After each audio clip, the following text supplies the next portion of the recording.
നമസ്കാരം. പശ്ചിമേഷ്യയിൽ യുദ്ധഭീതി വിട്ടൊഴിയുന്നില്ല. തലയ്ക്കു മുകളിൽ ഏതു നിമിഷവും ഒരു യുദ്ധത്തിന്റെ പേമാരിയും കൊടുങ്കാറ്റും കടന്നു വരാവുന്നത് പോലെ യുദ്ധത്തിന്റെ ഭീകരത നിലനിൽക്കുകയാണ്. വാക്കുകൾ കൊണ്ട് ലോക നേതാക്കന്മാർ യുദ്ധം ചെയ്യുമ്പോൾ വാക്കുകൾ ആയുധങ്ങളായി മാറാനുള്ള ശ്വാസമെടുക്കുന്ന ചെറിയ നേരത്തിന്റെ മാത്രം ദൂരത്തെ ഭയക്കുകയാണ് ലോകരാഷ്ട്രങ്ങൾ മുഴുവൻ. വേണ്ടിവന്നാൽ അമേരിക്കൻ സൈനിക താവളങ്ങൾ ആക്രമിക്കാൻ മടിക്കില്ല എന്നാണ് ഇറാന്റെ അവസാന മുന്നറിയിപ്പ്. ഏതെങ്കിലും ഘട്ടത്തിൽ അമേരിക്ക അതിസാഹസത്തിന് തുനിഞ്ഞാൽ ഗൾഫിലുള്ള അമേരിക്കയുടെ എല്ലാ സൈനിക താവളങ്ങളും ആക്രമിക്കുമെന്ന് ഇറാൻ വിദേശകാര്യ മന്ത്രി അബ്ബാസ് അരാഗ്ചി വ്യക്തമാക്കി കഴിഞ്ഞു. ഇറാൻ ഗൾഫ് മേഖലയിലുള്ള അമേരിക്കൻ സൈനിക താവളങ്ങളെ ആക്രമിക്കുമെന്ന മുന്നറിയിപ്പ് വെറും വാചക യുദ്ധമല്ല, അത് ലോക രാഷ്ട്രീയത്തിന്റെ പിടിയുറപ്പിക്കുന്ന ഒരു ഭീഷണിയാണ്. മധ്യപൂർവേഷ്യയിൽ വർഷങ്ങളായി കത്തിക്കൊണ്ടിരിക്കുന്ന സംഘർഷത്തിന്റെ ചാരത്തിൽ നിന്നും വീണ്ടും തീ പടരാൻ സാധ്യതയുള്ള ഘട്ടത്തിലാണ് ലോകം. അമേരിക്ക ഏതെങ്കിലും അതിസാഹസിക സൈനിക നടപടിയിലേക്ക് നീങ്ങിയാൽ അതിന് മറുപടിയായി ഗൾഫിലെ എല്ലാ അമേരിക്കൻ താവളങ്ങളും ലക്ഷ്യമാക്കുമെന്ന ഇറാന്റെ പ്രസ്താവന പ്രാദേശിക യുദ്ധം എന്നതിലുപരി ആഗോള പ്രത്യാഘാതങ്ങളിലേക്ക് നയിക്കുന്ന ഒന്നാണ്. കഴിഞ്ഞ വർഷം നടന്ന 12 ദിവസത്തെ യുദ്ധത്തിനിടെ 500-ലേറെ മിസൈലുകളാണ് ഇറാൻ ഇസ്രായേലിന് നേരെ തൊടുത്തത്. അതുകൊണ്ട് തന്നെ ഇറാന്റെ മിസൈൽ ഭീഷണിയെ ഗൗരവമായാണ് US എടുക്കുന്നത്. ഒമാനിൽ നടന്ന ചർച്ചയിൽ ഇറാന്റെ ബാലിസ്റ്റിക് മിസൈലുകളെ കുറിച്ച് പരാമർശിക്കാൻ അമേരിക്ക ശ്രമിച്ചുവെങ്കിലും ഇറാൻ വഴങ്ങിയില്ല.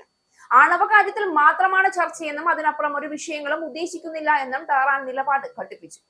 പ്രദേശത്ത് കനത്ത ആക്രമണം നടത്താൻ ശേഷിയുള്ള 2000-ഓളം മിഡ് റേഞ്ച് ബാലിസ്റ്റിക് മിസൈലുകൾ ഇറാന്റെ കൈവശമുണ്ട് എന്നാണ് വാൾസ്ട്രീറ്റ് ജേണലിന്റെ റിപ്പോർട്ടിൽ പരാമർശിക്കുന്നത്. ഗൾഫിലെങ്ങുമുള്ള US കേന്ദ്രങ്ങളിൽ എത്താൻ പാകത്തിലുള്ള ഹ്രസ്വദൂര മിസൈലുകളും ഇറാന്റെ പക്കലുണ്ട്. ഇറാന്റെ പ്രതിരോധത്തിന്റെ ബാലിസ്റ്റിക് മിസൈലുകൾക്ക് സുപ്രധാന പങ്കുണ്ടെന്നും ഏത് സാഹചര്യത്തെയും നേരിടാൻ രാജ്യത്തിന് അവ കരുത്ത് പകരുന്നുണ്ടെന്നും ഇറാന്റെ defence of democracies foundation senior director Behnam Ben Taleblu വെളിപ്പെടുത്തിയിരുന്നു. അടിച്ചമർത്താനും പ്രതിരോധിക്കാനും ശിക്ഷിക്കാനും ഒരേ സമയം ഉപയോഗിക്കുന്ന ആയുധമാണിതെന്നും അദ്ദേഹം കൂട്ടിച്ചേർത്തു.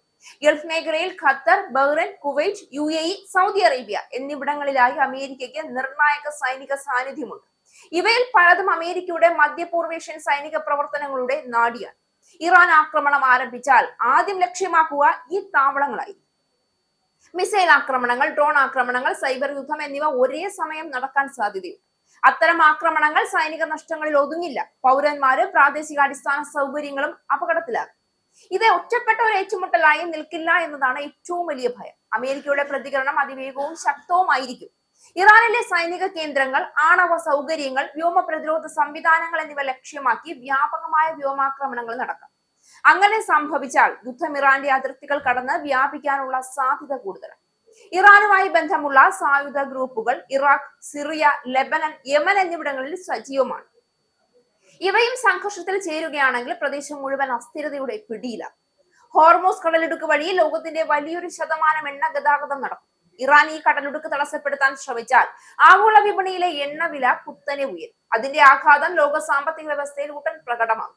ഇതിനകം തന്നെ സാമ്പത്തിക സമ്മർദ്ദങ്ങൾ നേരിടുന്ന പല രാജ്യങ്ങൾക്കും ഇത് ഗുരുതര പ്രതിസന്ധിയാണ്. മാനവിക പ്രത്യാഘാതവും ചെറുതല്ല. യുദ്ധം ആരംഭിച്ചാൽ ലക്ഷക്കണക്കിന് ആളുകൾ സുരക്ഷയ്ക്കായി കുടിയൊഴിയേണ്ടി വരും.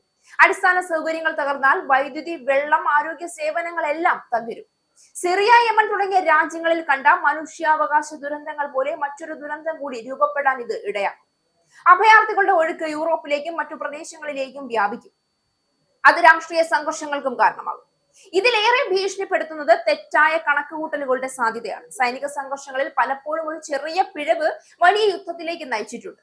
ഒരു മിസൈൽ തെറ്റായി മറ്റൊരു രാജ്യത്തെ ലക്ഷ്യമാക്കിയാൽ അല്ലെങ്കിൽ സഖ്യരാജ്യങ്ങൾ യുദ്ധത്തിലേക്ക് വലിച്ചിഴക്കപ്പെട്ടാൽ സ്ഥിതി നിയന്ത്രണാതീതമാകും. അമേരിക്കയും ഇറാനും നേരിട്ടുള്ള സമ്പൂർണ്ണ യുദ്ധത്തിലേക്ക് നീങ്ങുകയാണെങ്കിൽ മറ്റു ശക്തികളും പ്രതികരിക്കേണ്ട സാഹചര്യമുണ്ടാകും. അതോടെ ലോകം വലിയ ശക്തികളുടെ ഏറ്റുമുട്ടലിലേക്ക് നീങ്ങാൻ സാധ്യത തള്ളിക്കളയാനാവില്ല. ഇത്തരമൊരു സാഹചര്യത്തിൽ നയതന്ത്രത്തിന്റെ പ്രാധാന്യം വലുതാണ്. കടുത്ത വാക്കുകൾക്കും ശക്തി പ്രകടനങ്ങൾക്കും പകരം സംവാദവും മധ്യസ്ഥതയും അനിവാര്യമാണ്. യുദ്ധം ആരംഭിക്കുന്നത് എളുപ്പമായിരിക്കാം, പക്ഷേ അത് അവസാനിപ്പിക്കുന്നത് അത്ര എളുപ്പമല്ല. ഒരിക്കൽ തീ പടർന്നാൽ അതിന്റെ ചൂട് അതിരുകൾ കടന്ന് ലോകത്തെ മുഴുവൻ ബാധിക്കും. അതിനാൽ ഇറാൻ ആക്രമണം ആരംഭിച്ചാൽ ഉണ്ടാകാവുന്ന ഭീകരത സൈനിക നഷ്ടങ്ങളിൽ ഒതുങ്ങില്ല. അത് സാമ്പത്തിക, മാനവിക, രാഷ്ട്രീയ മേഖലകളെ മുഴുവൻ തകർക്കുന്ന, കത്തിച്ചാമ്പലാക്കുന്ന ഒരു ചുഴലിക്കാറ്റായി മാറാം. ലോകം ഇന്ന് നിൽക്കുന്നത് അതീവ സൂക്ഷ്മമായ ഒരു വഴിത്തിരിവിലാണ്. ഒരു തെറ്റായ നീക്കം ചരിത്രത്തെ തന്നെ മാറ്റിമറിക്കാൻ ശേഷിയുള്ളതാവാം.